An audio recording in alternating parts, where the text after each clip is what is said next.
जय सिया राम। आपको हरियाली तीज की ढेर सारी शुभकामनाएं।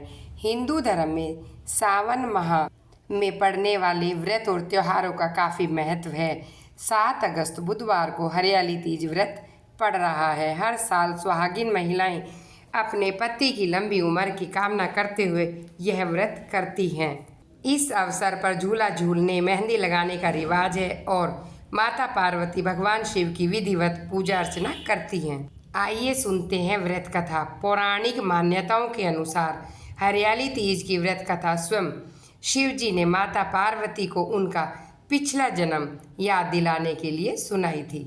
भगवान शिव ने माता पार्वती से कहा, हे पार्वती, कई वर्ष पहले तुमने मुझे पाने के लिए हिमालय पर्वत पर घोर तपस्या की। कठिन हालात के बावजूद तुम अपने व्रत से नहीं डिगी और तुमने सूखे पत्ते खाकर अपना व्रत जारी रखा, जो कि आसान काम नहीं है।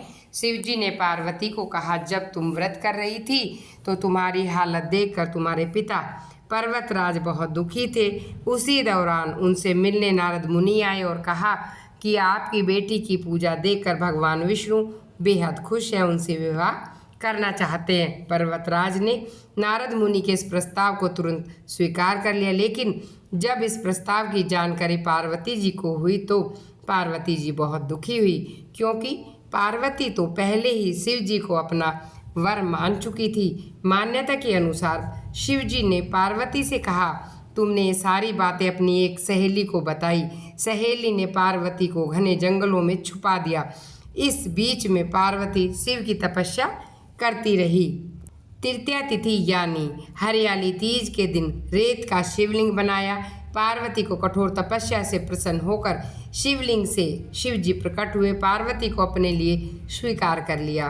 कथा के अनुसार शिव जी ने कहा, पार्वती, तुम्हारी घोर तपस्या से ये मिलन संभव हो पाया है। जो भी स्त्री श्रावण महीने में शुक्ल पक्ष की तृतीया को मेरी श्रद्धा से तपस्या करेगी, उसे मनोवांछित फल जरूर दूंगा।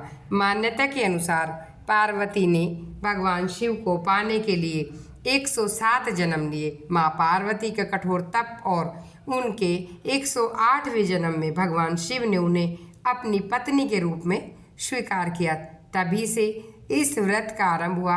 देवी पार्वती ने भी इस दिन वचन दिया कि जो भी महिला अपने पति के नाम पर इस दिन व्रत रखेगी, वह अपने पति की लंबी आयु और स्वस्थ जीवन का आशीर्वाद जरूर प्राप्त करेगी।